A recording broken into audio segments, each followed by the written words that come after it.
Hey tribe, welcome again. We are back. This time I'm doing my consultation with my loctician to find out, one, what type of locks I'm gonna get next. I know which one I want, but I'm gonna consult with her to make sure it can be done because of my hair type and all other factors that we're gonna discuss. And hopefully I'll be able to ask some questions that's going to answer questions you may want to ask. And also this is a great kind of video to save in case you go out for your consultation, to make sure you ask these questions. A lot of times you guys are going for well, you don't even go for consultation. Let's start there. You just,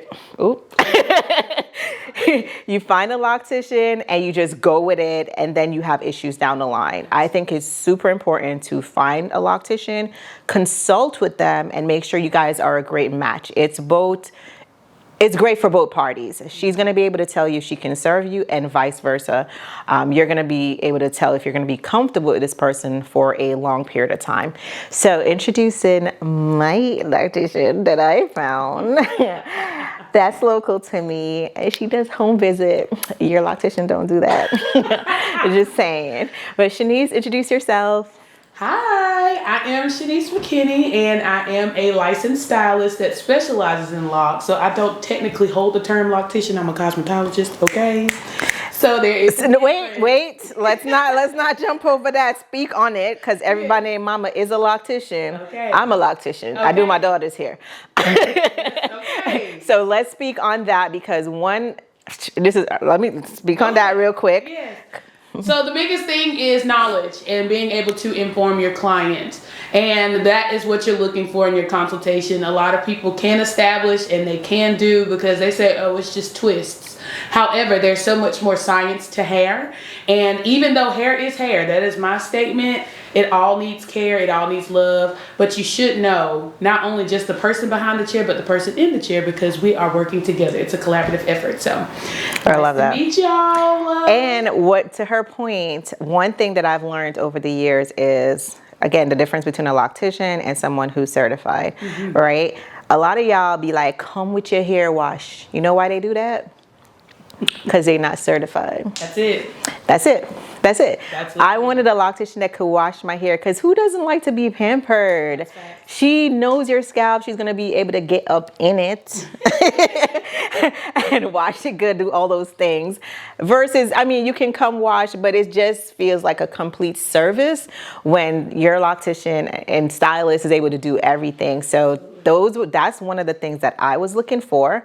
And one of the first questions I asked Shanice, I was like, do you wash hair, or I'm gonna have to come every time? She's like, nope, you can do it at home. You can wash it. I can wash it. So those were some of the questions that made me gravitate to her more. And then let me ask Shanice some questions, and we're gonna do these like speed question. So today I'm considering Micro-Locs. I'm not considering Sisterlocks, just because Sisterlocks are a bit too tiny for me. And there's a lot of jargon that goes with Sisterlocks, and maybe I don't have time for that. So I'm gonna go with Micro-Locs. So Shanice, looking at my hair type, I did the big chop. I've been growing it for maybe 3-4 months now, and I think the last time I chopped, I was at 2 inch. Shanice measured it, so she's going to tell us how much inches we've grown using peculiar roots. Yeah. And is Micro-Locs a good choice for me?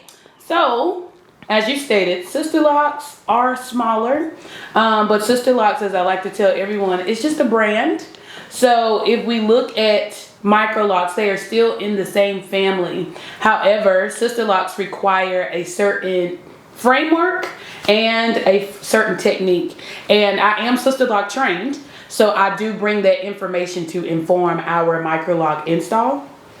However, your hair is a perfect candidate for Micro-Locs, simply because you do have more. She said you were 2 inches. Yeah. And when we measured, you were like 4.5. Yeah. Almost 5. We have 5. We have 5 now. Okay.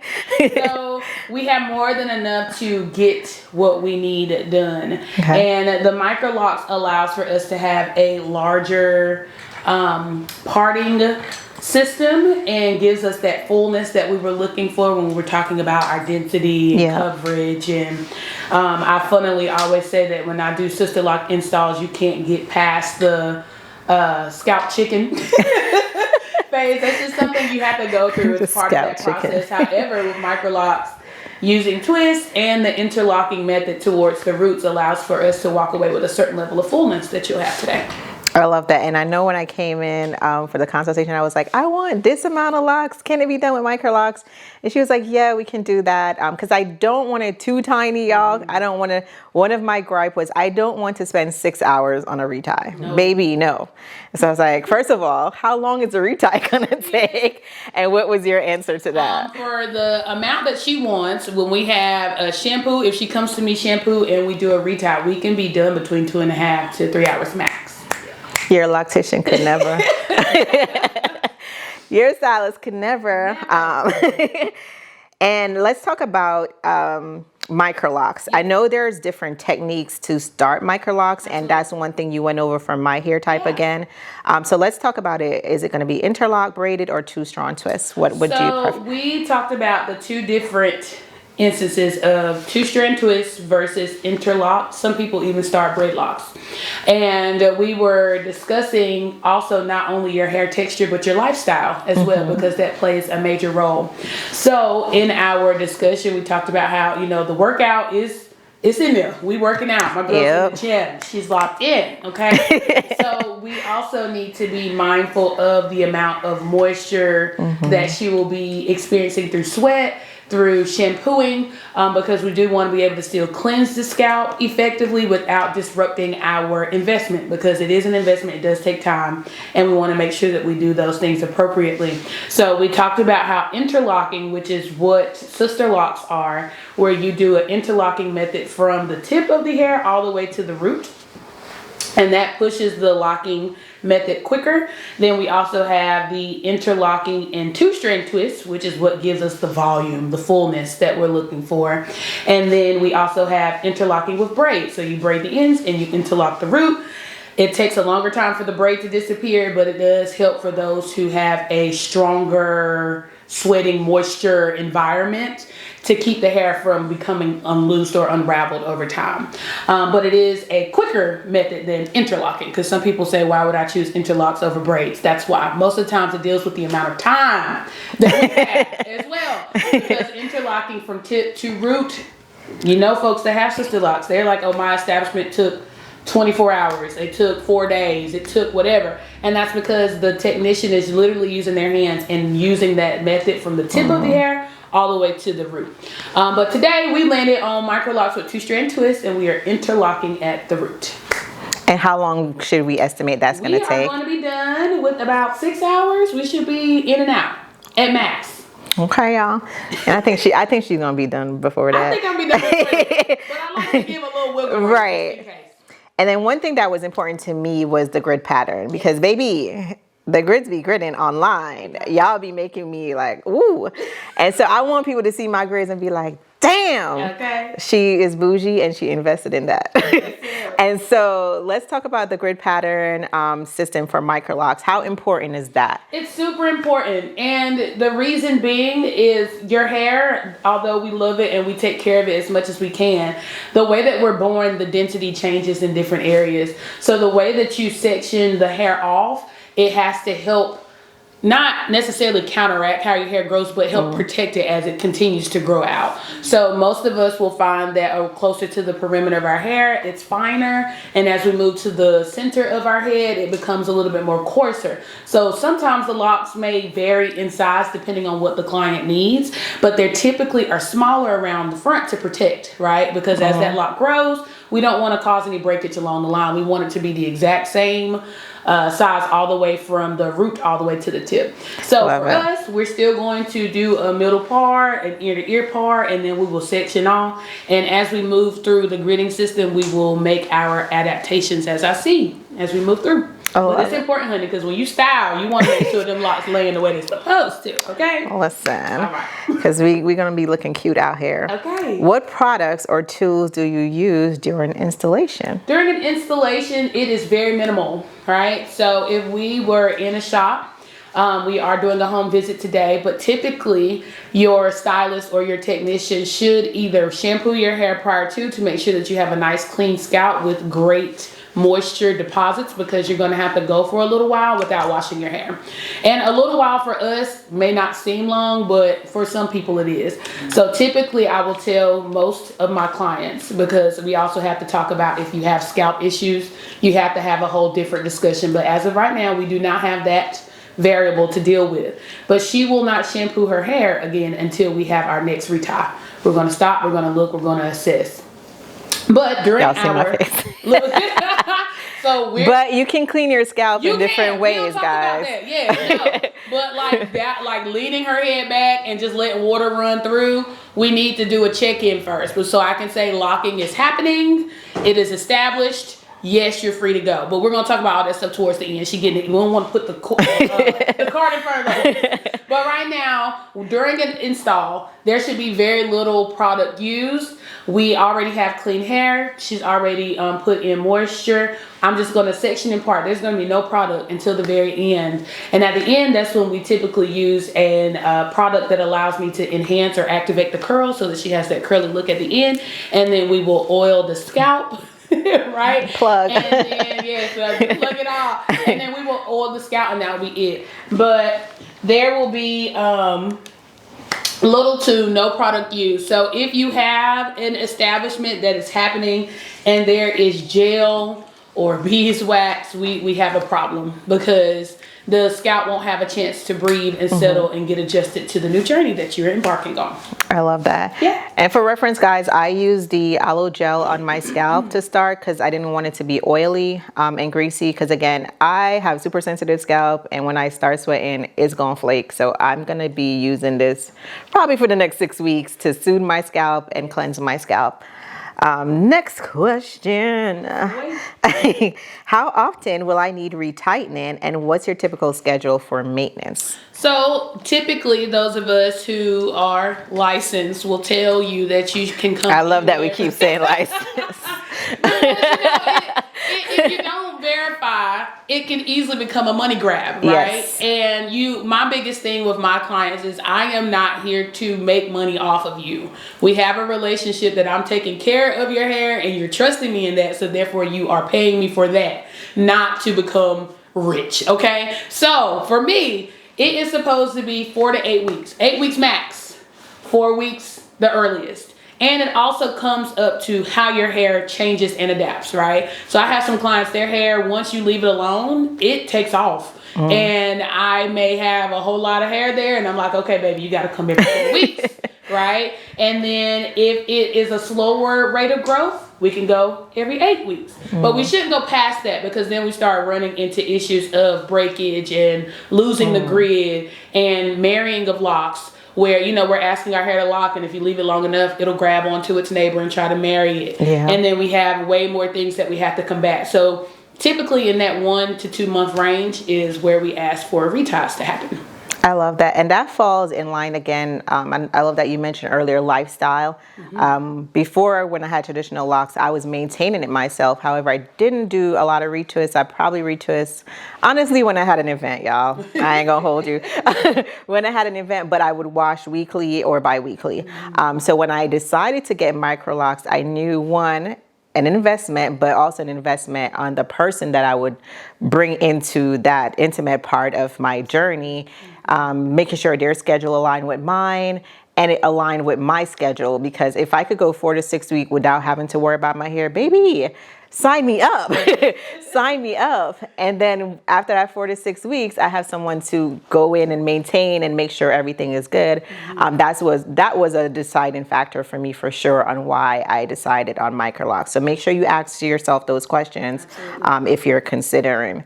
And the investment financially, I know she's being modest, but child, she's in business to make money.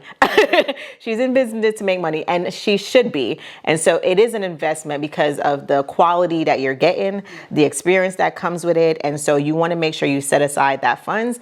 Don't start and then be, hey, can you discount me? Can you do this? Don't ask Black women to discount. Come on. Also gotta, if I interject, you're going to be removing the having to go to the hair store for, you know, extensions and other things. So you have now this extra money to spend on the products that you need to help maintain your investment, and then just coming to get your hair done. It removes a lot. Right. So you got the coins. You won't need it. You'll have it. It averages out. Okay. It does.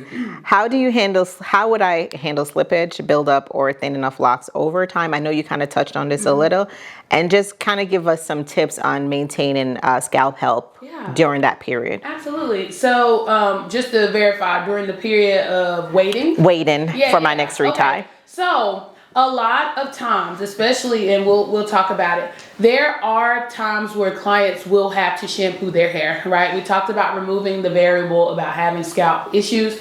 However, some of us, we need a clean scalp. We have sensitive scalp. So, you know, having a clean scalp is of best health and best interest for you. There are ways that we can do it, and we'll talk about the process of braiding and banding. So once we have all of the locks installed, we'll take a moment and talk about how you braid each section loosely. That way you can go in and rinse. I've had some people to not only braid and band, but also put like a stocking cap to hold it in place so that they can get in there and clean the scalp. Some people are definitely afraid. Oh Lord, I done spent all this money. I don't want to mess anything up. It's totally fine. Reach out to your person, because I offer that as well. Shanice, I really feel like I need my hair to be clean. Can you shampoo it? Absolutely. Come in. Look at your different options, but we can keep the scalp clean. Between the aloe that she was just talking about, if you want to go a more natural route, using witch hazel on the scalp is a good astringent as well, where you can go in after you've been sweating, take a little cotton ball or washcloth and just clean through your scalp. Or you can use your product that you have here as well. This has the ingredients you just mentioned. There we go. So we can use those as things to refresh the scalp.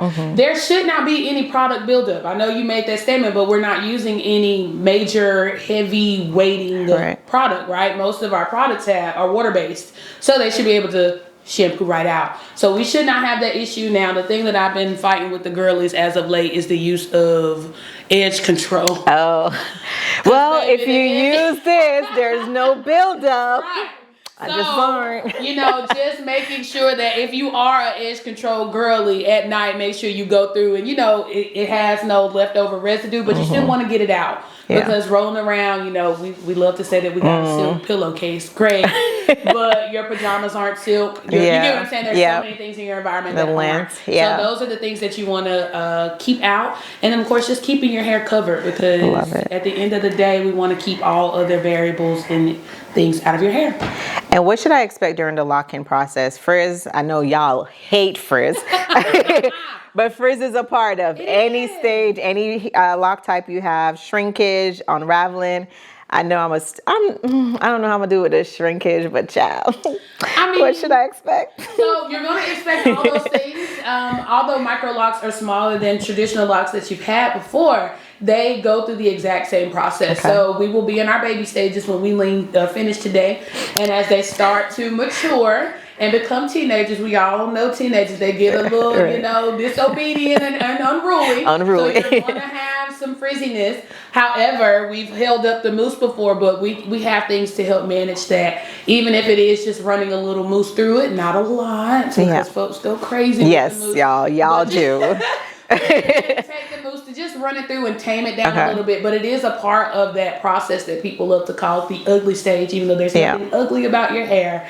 But that is all going to still be a part of your process. Now, the beautiful thing I do love about Micro-Locs, Tiny Locks, Sisterlocks, anything in that realm, the slippage is when it is extreme growth at the top, right? Because the hair is only going to grow but so much. But if you can put in like 2 or 3 fingers in between your scalp and a lock, that is slippage. If you can get 1 finger in there, that's just regular new growth, and that's totally fine. But one thing I love to say is once you leave from your retie, and as you go through the weeks and it starts to age and you start to see that hair come out, that is really growth. And it's a beautiful thing. And the baby stage don't last long. You're like, oh Lord, they grow fast. They grow extremely fast, because as we know with any locking system, once you leave your hair alone, it really does flourish once you figure out what your routine and regimen is. Okay, I love that. And I know we covered workout and sleeping. This one y'all love to do, coloring your locks, period. They don't want to wait. They don't. They're just like, again, diving in. What is your advice for coloring micro-locks in the future, or to start off with color? Okay, so this this is always the fun conversation. If you know you are a coloring baddie, okay, you live Coloring baddie. in the, you live in the box color. You don't necessarily go to anybody to do it, but you go pick up a box and you do it. Go ahead and speak with your technician and let them know. Because typically, if you're going to color, you need to do it before your establishment. Just go ahead and get it out the way. Because once it is installed, we've already discussed the weariness of shampooing your hair too often, because it will mess up your investment. Excuse me. So if you're going to get color, go ahead and do it. I would say wait another 6 weeks and then come get your establishment, because you have to think about it. Color is a chemical process. It does weaken the hair, and you want the bonds in your hair to be re-strengthened and strong again before you do another thing that's going to cause a lot of, wear and tear in your hair, because we're coming in, we're going to be manipulating the hair. Right. So you want to make sure that your hair is at its healthiest state. Now, if you waited and you're a color baddie and you said, I don't want to color it before, I want to start with my natural, see what it looks like, and then color. I always tell my folks they have to wait at least 6 months, because you don't want to interrupt the journey that we've already started. Your hair can be locking beautifully, and even when you come in, because you got to think about what color does to the hair again, it makes the curl looser. So then if we are putting color on locks that have not fully locked, you're undoing what we've already started. It's like we're starting at ground zero again. So 0 to 6 months. Now, there are some things that I've been helping my people that's been great. Go get some spray. They got some stuff to help cover it. But don't. Talking about gray. Okay. Yeah. But I've been letting the gray, and I like it. It's I want to see how much gray I actually have, which is crazy. I love it. And my clients like, you will never understand until you get it. I get it. But it is a beautiful, beautiful thing to see it come. Yes. But know the color. Put the brakes on. Either get it done before you establish, or wait 6 months after you establish. What you should be a gray baddie. A person that knows what they're talking about. But ain't nothing wrong with being a color baddie, okay? Be a gray baddie. Okay. Like streak baddie, okay? I'm about to be a whole streak baddie. But I love this. This was a great consultation. And this is literally the reason I chose Shanice. And I'm excited to start my journey.